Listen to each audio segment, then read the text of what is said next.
Hello, sports fans. It is Monday, November the 30th, the year 2015. And as always, a lot to get to in the sports world, so let's get it going right now. Great to be back with you guys. Hope you guys had a happy Thanksgiving and a great weekend. Let's get right into it today. Let's get to the NFL Week 13 picks in the league where they play for pay. And let's get right to it. I'm going to skip around a little bit. I'm going to start in New England, where the New England Patriots are minus 12.5 against the Philadelphia Eagles. New England has the heartbreaking loss to Denver last night. We'll get to that in a second. So New England drops to 10-1. Philadelphia got bombed on Thanksgiving Day by Detroit. Philadelphia is 4-7. They're showing no life, no heart. They look like a dead carcass. They are still only a game out of first place in that horrible NFC East. But I want to get to the game last night real quick before I make this pick. What in the world were the New England Patriots doing at the end of this game? How come every game I watch, teams have terrible clock management at the end of these games? This goes all the way back to week 1 when the Giants totally messed up that game against Dallas. Andy Reid, the beginning of the year, messed up the game against Denver. And good coaches do this, not just bad coaches. Belichick is a genius, has won 1 billion Super Bowls. Coughlin's won multiple Super Bowls. Andy Reid's been to a Super Bowl. Even the better coaches get caught up in this bad clock management. What was New England doing last night? I'm not going to even get into New England blew 2 14-point leads. I'm not even going to get into that. And Denver's playing with their backup quarterback. And yeah, there were a couple bad calls that went against New England. I understand all that. New England totally messed up this game at the end. Let's pick it up. 2:49 to go in the game. New England is up 21-17. They have a first down. They just picked up a first down. So New England has the ball. First down, 2:49 to go, up 4. Denver has 1 timeout. Let me say it again. Denver has 1 timeout. So what do you do there if you're New England? Might want to run a few plays, right? No. They pass the ball on first down, throw an incomplete pass, stop the clock, get Gronkowski hurt on top of it. We'll see his injury today, how serious it is. They first thought it was going to be really serious. Now it doesn't look as serious. New England is losing bodies all over their offense. I mean, they have no one left on offense besides Brady. They've lost a ton of guys. So first down, New England throws a pass inexplicably. Incomplete, clock stops. Second down, maybe you want to run it there. No. Let's throw another pass, another incompletion. Clock stops. Denver still has 1 timeout. Then on third down, New England throws the ball again, throws a short pass. They're stopped short of the first down. Denver uses their timeout. So instead of possibly taking a couple minutes off the clock and maybe getting the clock down to a little over a minute, New England basically took 10 seconds off the clock and gave Denver almost 3 minutes to get down the field. That makes a tremendous amount of difference. That's 3 times the amount of time. Why is New England passing the ball there when Denver has 1 timeout left with 2:49 to go? Can anyone explain that? And this is Bill Belichick. How does Bill Belichick allow those plays to be called? So what happens? New England punts back to Denver, and sure enough, Denver goes right down the field. They hit a couple of bombs. Yes, they got a break with that bad call in the end zone against New England, but Denver takes the lead. New England does get back down the field and tie it. We go to overtime. New England gets stuffed on their first possession, and Denver goes down and scores a touchdown and wins the game, and Denver steals yet another game. This was an atrocious loss for the New England Patriots. With 2:49 to go, up 4, first down, Denver, 1 timeout. You cannot start throwing the ball every down. What are they thinking? I mean, they took no time off the clock. Denver didn't have to use their timeout until third down, and Denver got the ball back with almost 3 minutes to go. They took no time off the clock. They could have got the clock down to about a little over a minute. And if they would have got a first down, they would have won the game. But still, even if you don't get a first down there, you're taking all that time off the clock. You're giving the Denver, backup quarterback very little time to get down the whole length of the field. And as it turned out, they gave him almost 3 minutes. And sure enough, New England's got to play a different defense there. And Denver hits a couple of bombs. What a disgraceful disgraceful loss for the New England Patriots. I mean, just an awful, awful way to give away the game, and they gave this game away. I mean, no way in the world should you be throwing the ball there at 2:49 when Denver has one timeout and it's first down. Take the time off the clock. Give Denver as little time as possible to go 85 yards. New England basically took 10 seconds off the clock. I mean, what a terrible, atrocious loss by the New England Patriots. And you see it time and time again with these coaches, whether it be Belichick, whether it be Coughlin, whether it be Andy Reid. They do it all the time. I even was going to get on Belichick last year in the Super Bowl. He got away with it because Seattle ran that stupid play. They should have gave the ball to Lynch. Instead, they throw it. New England makes the great interception. New England and Belichick weren't calling timeout there. If Seattle would have scored, which they should have, New England was going to have no time to get back down the field. They were just letting the clock bleed, letting the clock go. New England had timeouts. I don't know what Belichick was thinking there, but he got away with it last year. Didn't get away with the bad clock management last night. Really came back to bite him. Just a terrible loss by the New England Patriots. Awful job by them. Now we'll see about Gronkowski. New England is losing bodies all over the field. So anyway, that was the game last night. It seems like every Sunday night I'm sitting there at like 1 o'clock in the morning saying, how did these teams blow these games? I mean, just a despicable way to lose. And I'll tell you another thing. Al Michaels and Chris Collinsworth didn't say a word about the play calling on the telecast. I was shocked. I was thinking, are they going to, say something about New England throwing the ball here? Neither one of them said a word. Trent Dilfer on the postgame on ESPN, he went into detail about it. Give him credit. Al Michaels and Collinsworth, where were you last night? You didn't see that New England should have been running the ball there? You didn't have a problem with them throwing the ball there? No one even mentioned it on the telecast. And I love Al Michaels and Collinsworth, but they were lost last night. They should have at least mentioned the possibility that New England should be running the ball there, right? So terrible loss by New England. Just an awful, awful loss. As far as this game here, getting back on track, New England minus 12.5 at home against Philadelphia. Listen, I know New England's got bodies, on the injured list all over the place. We don't know who's going to play offense for New England this week. But at least I know New England is going to come to play. Philadelphia is a dead carcass. And I know they're only a game out of first place. They're showing no life. They're showing no heart. They got bombed by Detroit on Thanksgiving. I don't like Philadelphia's body language at all. I haven't for the last few weeks. I'm going to take New England because at least they're going to give me a professional effort. I don't know if the Eagles are even going to show up for this game. New England minus 12.5 against Philly in New England. That's pick number 1. I still can't believe New England lost that game last night. Terrible loss by them. Just awful. All right, let's get to the Thursday game. This is a very, very interesting game. The Green Bay Packers are minus 3.5 at the Detroit Lions. Green Bay is down to 7-4 as they lost to Chicago. Green Bay the last month or so has not played well. Only had the one good performance against Minnesota. Other than that, they have really looked lost. They look like they're stuck in mud. Detroit, what's gotten into them? They're up to 4-7. They've won 3 in a row. They crushed Philadelphia, and they found a defense. Where did this come from?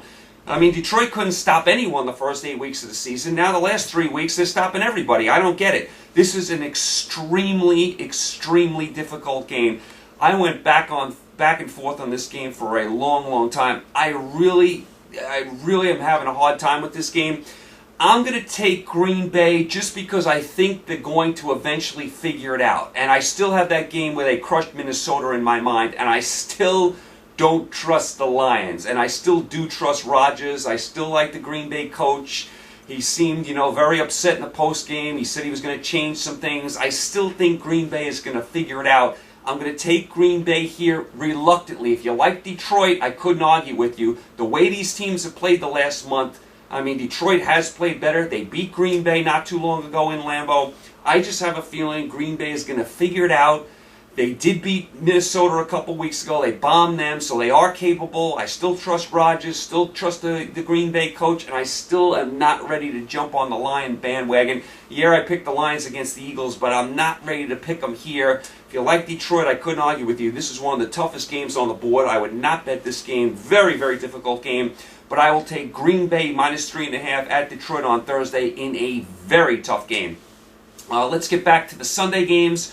Let's go to Soldier Field in Chicago, one of my favorite stadiums in all of sports, where the Chicago Bears are -7 against the San Francisco 49ers. Bears are up to 5-6, and they are playing nice ball lately. They beat Green Bay on Thanksgiving. Chicago, they're doing some nice things. Give them credit. They got off to a terrible start. I buried them. Chicago is really showing a lot of improvement. San Francisco 3-8. They played hard against Arizona yesterday, but they just don't have enough offense. San Francisco does play better at home than they do on the road. I can't see the Bears losing at home here to a Niner team that cannot score. The Niners just cannot score. I mean, they score 13 points a game. That's not good enough in today's NFL. I'll take the Bears at home -7 against the Niners. That is pick number 3. Pick number 4. Let's go to the dog pound in Cleveland, where the Cincinnati Bengals are -7 against the Cleveland Browns. Browns 2-8. Of course, they play tonight in that awful Monday Night Football game against Baltimore. Of course, Manziel is suspended. We'll see how the Brownies play tonight. Cincinnati 9-2. They beat St. Louis. Cincinnati got back to their winning ways. I'll tell you, there's a real battle at the top of the AFC now. New England, Cincinnati, Denver are all fighting for that top seed. So you can't afford any slip-ups. I got to take the Bengals here. I mean, the Bengals to me are one of the better teams in the AFC. And with New England having all these injuries and Manning being out, Cincinnati has a real opportunity this year to maybe get to the Super Bowl. I have to like Cincinnati here. You never know what you're getting from Cleveland. Now Manziel's back on the bench. I mean, I'd like to see how Cleveland plays tonight. I know this is a big rivalry, but Cincinnati's just better. And by the way, what is Cleveland doing on Monday Night Football tonight? What are they doing on Monday Night Football? Now, the Sunday night games you can flex out of a bad game. The Monday night games you cannot. So you're stuck with Cleveland. Who put Cleveland on Monday Night Football this late in the year? You want to put Cleveland on Monday Night Football? Put them on the beginning of the year. They're never any good. You have to figure they're going to have a bad record this time of the year. Now you get really burned because the Ravens are having a bad year. This is one of the worst Monday Night Football games in history tonight. Who in the world put Cleveland on Monday Night Football in Week 12? I mean, just disgraceful. Put Cleveland on Week 2 or something. I like Cincinnati -7 against Cleveland in the dog pound. That's pick number 4. Pick number 5. All right, I'm going to skip this pick. Tennessee is at home, -2 against Jacksonville. Tennessee's 2-9, lost to Oakland. Jacksonville's 4-7, lost at home to San Diego. I have no idea what's going to happen in this game. This game took place a couple weeks ago. I took Jacksonville. I won with it. Now I don't know who's going to win this game. So I'm going to pass on this game. Let's move right off of it. Let's get to Buffalo. The Buffalo Bills are home, -3.5 against the Houston Texans. Buffalo is 5-6. Lost to Kansas City. Buffalo is just having a really hard time lately. Houston is 6-5. Beat New Orleans. Houston is on absolute fire. I mean, Houston looked like a dreadful team. Now their defense is playing lights out. Houston is on absolute fire. They're battling the Colts for the division. Houston's right up there for a playoff spot. To me, these are two teams going in the opposite direction. And I know this is a huge game in the standings, and I know the game's in Buffalo. I think this is a field goal game, and I think Houston's the hotter team right now. I'll take Houston +3.5 to at least keep it close. Maybe even if they lose, they only lose by 3. Houston's hot. They have the really good defense. Buffalo has trouble scoring. Quarterback play is spotty. Buffalo has not been playing well lately. I trust Houston more right now. Believe it or not, I would have never said that a month ago. I'll take Houston +3.5 in Buffalo in a very, very tight game and a very important game in the standings. Let's go down to Miami. Here's another game I might pass on. Miami is -4.5 against Baltimore. Miami's 4-7. They got bombed by the Jets yesterday. They look lost. Baltimore's 3-7. They play tonight. They have no one left on offense either. Let's pass on this game. I don't know what you're going to get from either team in this game. I guess I'd lean towards Miami if I had to make a pick, but this is just a mess of a game. Let's move off that. Let's go down to the Superdome in New Orleans, where the Carolina Panthers are -7 against the New Orleans Saints. Carolina 11-0. They can do no wrong. They bombed Dallas on Thanksgiving. I thought that game would be a lot closer. Carolina manhandled them from the start. Still perfect. Carolina is doing a great job this year. New Orleans 4-7, lost to Houston. New Orleans continues to just be a disaster. I got to take Carolina. New Orleans can't stop anyone. Carolina hasn't lost a game. They come to play every week. What's there to like about New Orleans? And don't give me that Superdome. Don't give me that Superdome's impossible to play in. That may have been a few years ago. Not anymore. I'll take Carolina -7 against the Saints in the Superdome. Let's go to Minnesota. Here's a very nice game where the Seattle Seahawks are -1 against the Minnesota Vikings. Seattle up to 6-5, had a nice win against Pittsburgh yesterday. They do lose Graham for the year. That's a huge loss for Seattle. Minnesota, very impressive, 8-3, beat Atlanta on the road yesterday. This is a very nice game. Seattle's -1 on the road here at Minnesota. I've liked Minnesota at home all year. Now they're the underdog. I'm getting a point. I'm going to take the Vikings here. I know this is a very, very tough game. Game could go either way. I don't like Graham being out for Seattle, and the Vikings have been impressive to me just about the whole year with the exception of that one bad game they had against Green Bay. They did have that bad first game against the Niners as well. But for the most part, Minnesota has played good, solid football. I like Seattle more at home than I do on the road. I don't like Graham being out. I'm going to take the Vikings +1 in Minnesota against Seattle in a very nice game. Let's go to St. Louis. With the Arizona Cardinals are -6 against the St. Louis Rams. Arizona 9-2 beat San Francisco. Didn't look all that great doing it, but they did hang on and win. St. Louis down to 4-7. They lost to Cincinnati. St. Louis can't get out of their own way. They were 4-3. They've lost 4 in a row. Can't move the ball from here to there. Playing musical quarterbacks. What a disaster for St. Louis. I thought they'd be better than this. Remember, they had a big win this year in Arizona. But I can't see them repeating this again. I can't see them beating Arizona twice in the same season. Can't see it happening. Arizona is a really solid team. They're one of the better teams in the NFC. Right now, to me, in the NFC, it looks like Arizona and Carolina are the two best teams. I can't take St. Louis. They're going in the other direction. I'll take Arizona -6 against the Rams in St. Louis. Let's go down to Tampa Bay. With the Tampa Bay Buccaneers are -2 against the Atlanta Falcons. Atlanta loses again. They're 6-5. They lost yesterday to Minnesota at home. Atlanta now can't score. What's the deal with them? Don't they have Ryan and Julio Jones? They can't score any points. Tampa Bay 5-6. They were up 12-6 yesterday against Indianapolis. Then the game totally fell apart against them. I got to go with Tampa Bay here. They're home. Tampa Bay will at least battle. Atlanta has showed me very, very little the last few weeks. Atlanta got off to such a hot start. They can't win a game. We know their defense isn't great. Now they can't score. They're on a real tailspin, Atlanta. I got to take Tampa Bay at home here. Tampa Bay at home, -2 against Atlanta. Let's go to the Meadowlands in New Jersey, not too far from here. We have the Battle of New York. The New York Jets, -1 against the New York Giants. This is a giant home game. Giants 5-6, lost to Washington, also lost first place. Believe it or not, the Redskins are in first place. Giants was sleepwalking for 3/4 of this game, tried to rally late, come up short. Jets finally got a win. They were struggling the last month. They beat Miami yesterday in the Meadowlands. Jets are up to 6-5. They're right there in the playoff picture. This is a huge game for both teams as far as the playoffs go. Huge, huge game.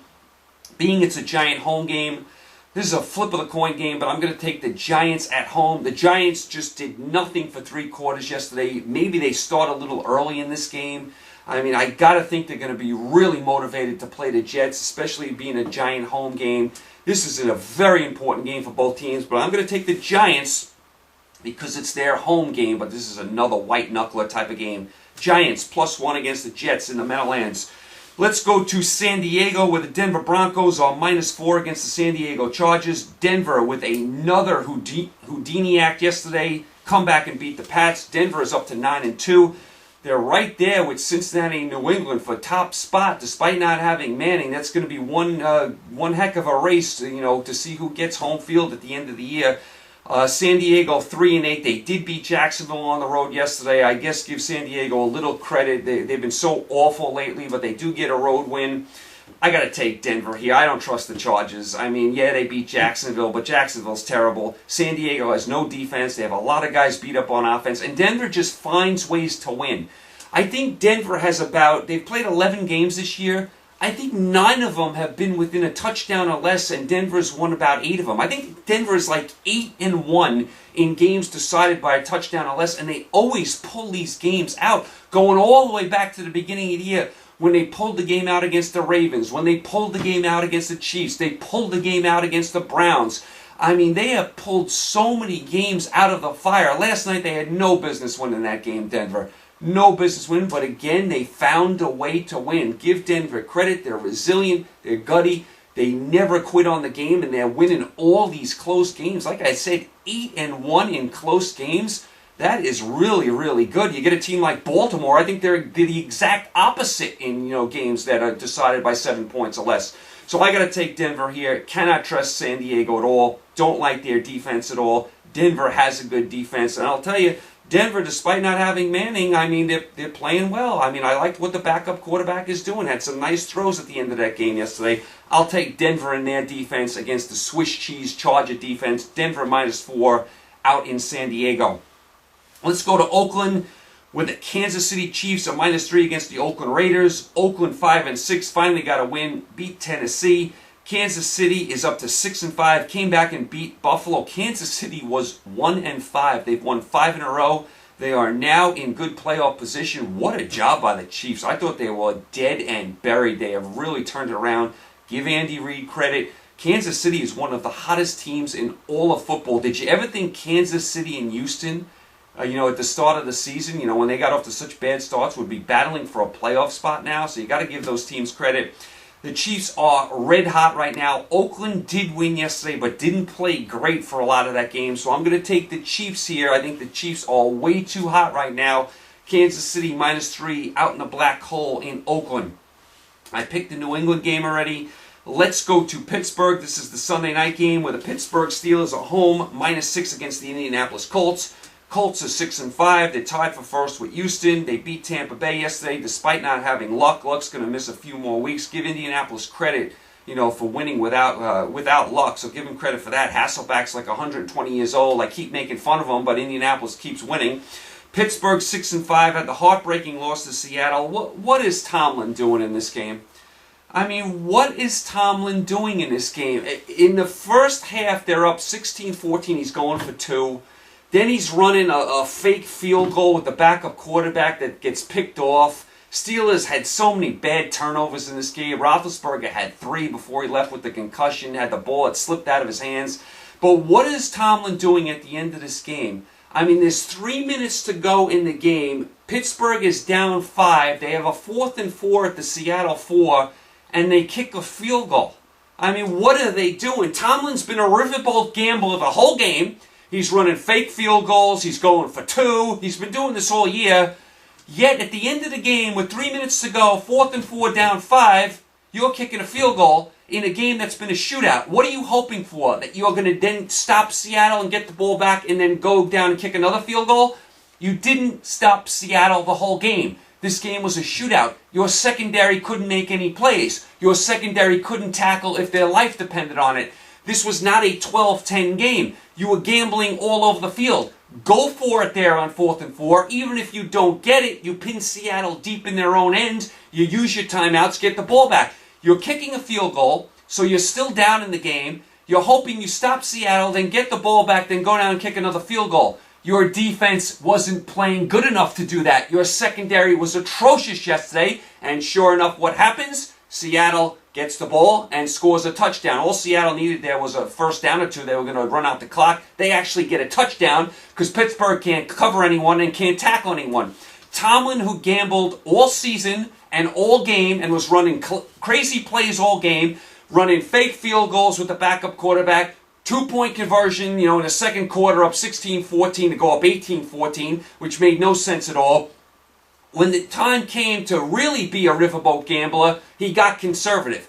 Why in the world would you kick a field goal there at the 4-yard line? I mean, what a terrible job by Tomlin in this game. Pittsburgh should have went for it there, took their chances. Even if you don't get it, you leave Seattle pinned back in their own territory.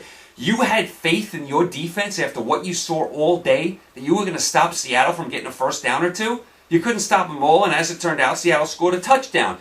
This was not a defensive game. If it was a 10-7 game, okay, I could see it. It's a defensive battle. You play for the field goal. You play, all that type of stuff. This was an offensive shootout.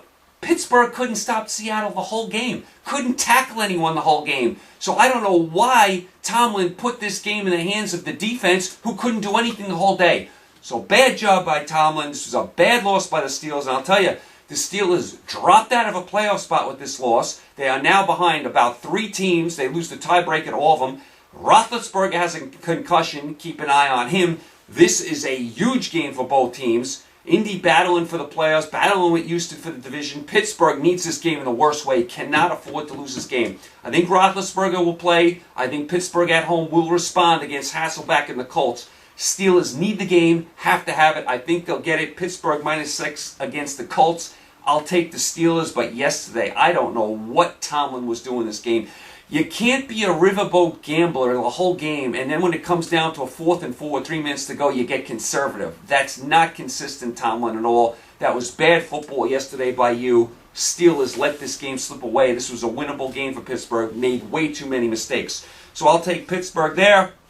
And the Monday night game, the Washington Redskins at home, -4 against the Dallas Cowboys. Believe it or not, Washington is 5-6 and in first place. They are 0-5 on the road, Washington, but they are in first place because they are 5-1 at home. They took care of the Giants. They held on and won this game. They dominated the game for 3 quarters, held on and won at the end. Washington's a completely different team at home. It's amazing. You watch some of the games Washington plays on the road. They get bombed at Carolina. They get bombed here, bombed there. You look up, they're 5-6 and in first place. What a division this is. Washington's 5-6. The Giants are 5-6. Philadelphia's 4-7 and a game out. And Dallas at 3-8 is only 2 games out. And they play Washington, I think, a couple more times. Dallas is still not out of it. Now, Dallas just got bombed by Carolina on Thanksgiving. I thought that would be a close game. It was not. Romo was awful before he got hurt again. Now he's out for the year. Romo was throwing up dying quails in that game, threw 3 terrible interceptions right away. Carolina manhandled Dallas. Listen, I tried Dallas. I tried Dallas fans. I tried to be optimistic about this year. I thought you guys had a very good team. I thought you'd make a run when Romo got back. But now I can't. I can't anymore. I know you're only 2 games back. You still play Washington a couple more times. You're mathematically in it. I can't. With Romo out, you guys can't move the ball from here to there. It's just not going to happen. I like Washington at home, -4 against Dallas. Washington is a good home team, and Dallas is not going to be able to move the ball at all. And I tried Dallas. You can't say I have not tried, you guys. I thought Dallas was going to make a run. I've stayed with them despite them being horrible the whole year, not being able to win a game without Romo, not being able to score a touchdown without Romo. I tried to be optimistic, Cowboys. Now you guys are done. You guys are finished. I mean, now we're going to have to listen to Des Bryant the rest of the year, and Hardy, Gripe, and Jerry Jones up in his press box, saying, next year is our year and all that nonsense. Dallas, you're done. Washington wins at home. Washington -4 on Monday Night Football. Those are your picks for Week 13. As far as the standings, real quick in the AFC and the NFC. AFC right now, New England's the 1, Cincinnati's the 2, Denver's the 3, but those teams are all separated by 1 game. Indianapolis is the 4, but they're battling with Houston for the division. And right now, the 2 wild cards, Kansas City and Houston. Do you believe it? Jets, Steelers, Oakland, and Buffalo still in the playoff hunt, but they have work to do. Hard to believe Kansas City and Houston are in a playoff spot right now. As far as the NFC, Carolina, the solid 1, Arizona 2, Minnesota 3, Washington 4, Green Bay 5, Seattle up to the 6, Atlanta, Tampa Bay, and the Giants in the playoff hunt. So, to me, I mean, the AFC is just wide open, especially with all these injuries to New England, Manning being hurt. Who knows what's going on in the AFC? The NFC, listen, you gotta like Carolina and Arizona. I don't know if Minnesota's quite ready yet. Green Bay's, kind of spotty this year. I don't think it's Seattle's year, although I never count them out. So the AFC looks more muddled to me right now than the NFC, especially with the injuries to New England and Denver. There is a lot of football to be played. And in the AFC, the battle for those top 2 seeds is going to be very, very important. You fall to the 3 seed, you don't have a bye, and then you're going to have to go on the road against these teams. Say you're Denver and you get the 3 seed. You're going to have no bye, then you're going to have to go to Cincinnati and New England. That is a tough road. You want to get one of those top 2 seeds. So it's going to be an interesting race there. Hard to believe we're in Week 13 of the NFL already. Had a small winning week in the NFL. I pushed my record up to 7 games over 500 again in the NFL. And I'm exactly 7 games over 500 in college football as well. So there's a battle. Am I going to do better in college or pro football? I usually do better in college. College, I was kind of 500 most of the year. The last few weeks, I've been winning, 1 or 2 games over 500. I've inched my way up to 7 games over 500. The NFL, I was all the way up to 13 games over 500. Remember, I had that disastrous week about 3 weeks ago. I have rebounded a little bit the last 2 weeks, so I'm 7 games over in the NFL and college football. Let's get to college football as we're into our conference championships games. we're getting a real clear picture of who's going to be in this Final Four. Still some football to be played, though. This last weekend, Clemson hung on and beat South Carolina. Alabama beat Auburn. Iowa beat Nebraska. Michigan State rolled over Penn State. Oklahoma dominated Oklahoma State. Oklahoma will be one of the teams in the Final Four. Stanford knocked Notre Dame out. Ohio State did beat Michigan, but I don't think Ohio State's going to make it. Florida State just bombed Florida. Florida cannot score any points at all. Florida is in the SEC championship game, but they can't get to the Final Four now. To me, when you look at the Final Four, it's going to be, Oklahoma's going to be one of those teams. They don't have a Big 12 championship game, so Oklahoma has already won the Big 12 championship. Oklahoma will be one of those teams. Clemson beats North Carolina. Clemson will be one of those teams. Alabama beats Florida, which they should. Florida can't score at all. Alabama will be the third team. And then the winner of Michigan State, Iowa, will be the fourth team. I'll tell you what would really turn this thing upside down is if North Carolina beat Clemson. Then what do? Do you put North Carolina in? Do you somehow put Ohio State back in? Do you put someone else in, the Pac-12 winner? I mean, that would make things very interesting. Let's get to my picks real quick. I only have 3 picks for you. The ACC championship game, like I just mentioned, Clemson -6.5 against North Carolina in Charlotte. Clemson undefeated. North Carolina's only lost 1 game. Believe it or not, they lost the first game of the year to South Carolina in Charlotte. Here we are, back in Charlotte. North Carolina trying to upset Clemson. North Carolina has had a fabulous year. Hasn't had a great schedule. You know, didn't have to play, Florida State. Didn't have to play, any big teams out of conference, really. So North Carolina has had kind of a soft schedule, but they've taken care of business. They beat everyone except South Carolina. They'd love to have that game back. They should have won that game, and South Carolina wasn't that good this year. I think this game's going to be a shootout. I think it's going to be a 45-38 game, but I think Clemson is going to be too strong for them. I think Clemson with Watson is going to win this game. Sold out here in Charlotte. There'll be North Carolina fans, but Clemson fans travel everywhere. Clemson should carry the house, even in North Carolina. I like Clemson 45-38. I like Clemson to win the ACC championship game and get to the Final Four playoff. Pick number 2, the SEC championship game in Atlanta. Alabama -17 against Florida. Listen, you got to like Alabama here. I don't think Florida could score 10 points in this game. Florida couldn't score any points against Florida State, and Alabama is better than Florida State. I think Alabama is going to crush Florida. They're going to do it very easily. It's going to be like a 34-10 game, something like that. Florida can't score. There's no way they can win this game. I'll take Alabama -17 against Florida in Atlanta. And the Big Ten championship game in Indiana, Michigan State -3 against Iowa. Iowa undefeated. Michigan State with the 1 loss, but if they win, they get to the Final Four playoff. This is a play-in game. The way Michigan State has played the last few weeks, they are on a real roll. Iowa's had a soft schedule. They've done a great job, but I cannot see Iowa winning this game. I like Michigan State -3 against Iowa. So if it plays out like I think it's going to play out, Oklahoma is going to be one of those teams in. They're in already. Winner of Michigan State-Iowa is in. So the winner of the Big Ten is in with Oklahoma. I think Alabama's going to win. I think there's no way Florida can win this game. I mean, Florida can't score at all. So I think you're going to have Alabama, Oklahoma, the winner of Michigan State-Iowa, and then the Clemson-UNC game is very important. Clemson wins, they're the other team. What if North Carolina wins this game? Who do you put in? Do you put in North Carolina as the ACC champ? Who else would you put in? Ohio State, who didn't even make it to the Big Ten championship game? Do you take a 2-loss Pac-12 winner, Stanford, USC? I mean, who else would you possibly take here to go, to the Final Four? Very interesting if North Carolina wins this game. We'll keep an eye on it. I think North Carolina has a puncher's chance, but I think when all's said and done, Clemson will be there. So I like Clemson, I like Alabama, I like Michigan State to win, cover the spread, and all 3 of those teams to get to the Final Four playoff with Oklahoma. Hard to believe we are in the conference championship games. All we have left after this is Army-Navy, bowl games, and Final Four. Where does the college football season go? I hope you caught some of those rivalry games over the weekend. They are to die for. So that's your college football. Real quick, I wanted to touch on some boxing. I watched Klitschko against Tyson Fury over the weekend. Tyson Fury won a unanimous decision over Klitschko, a well-deserved decision. This was one of the worst heavyweight fights in history. This was no thriller in Manila. Now, Fury definitely deserved to win. I'll give him credit for that. I had him winning on the scorecards easily.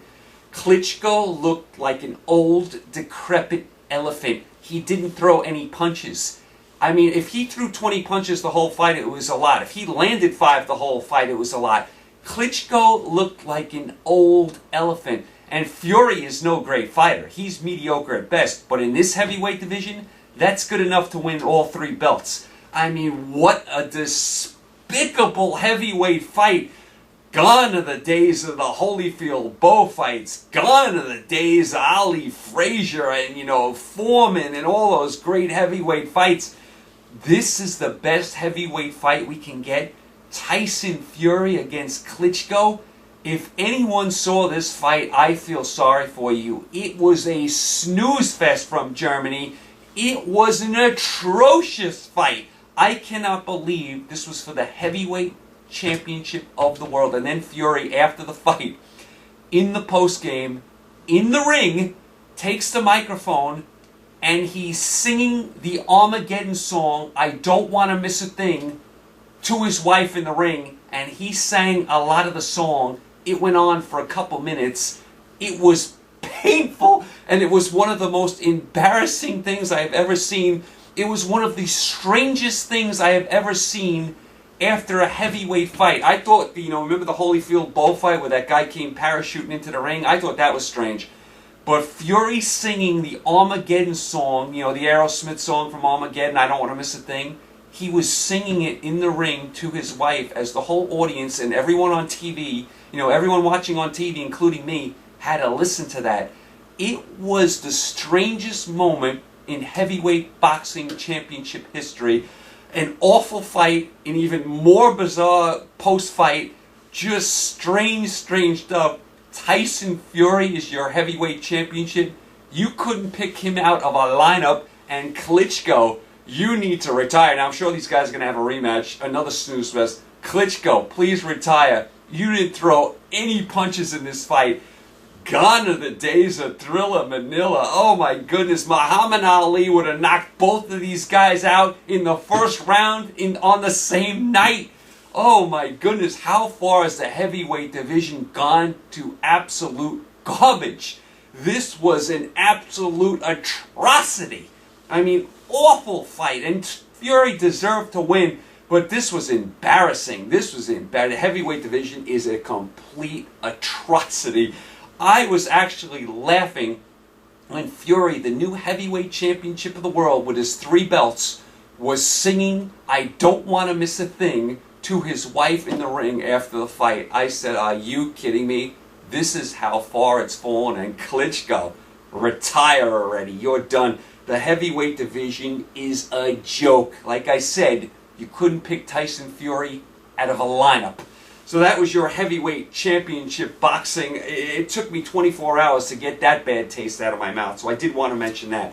Okay, you guys are all caught up. You guys are all set. You got the big Brown-Raven game tonight. I know you guys are looking forward to that great game. Terrible job by Monday Night Football. I mean, come on, you can't put the Browns on this late in the year. Put them on week 1, week 2. We can live with it. You don't want to put them on this late in the year. You're asking for trouble. And a lot of people ask me, why didn't they flex out of this game? You can flex out of the Sunday games, not the Monday games. You're stuck with the Browns-Ravens. It should be a beauty of a game tonight. Anyway, you guys are all caught up. You guys are all set. You have your NFL picks. You have your college picks. You got the bad game tonight. Of course, you always got your college basketball, your NBA, your NHL. You always got that on. Like I said, I'm 7 games over in NFL football for the whole year, and I'm 7 games over in college football for the whole year, so we'll see which one I do better in, college or pro, coming down the home stretch here. I usually do better in college when all is said and done. You guys, pick a lot of winners, make a lot of money this week. You guys, all the best. Thanks for the support. Stay happy, healthy, and safe.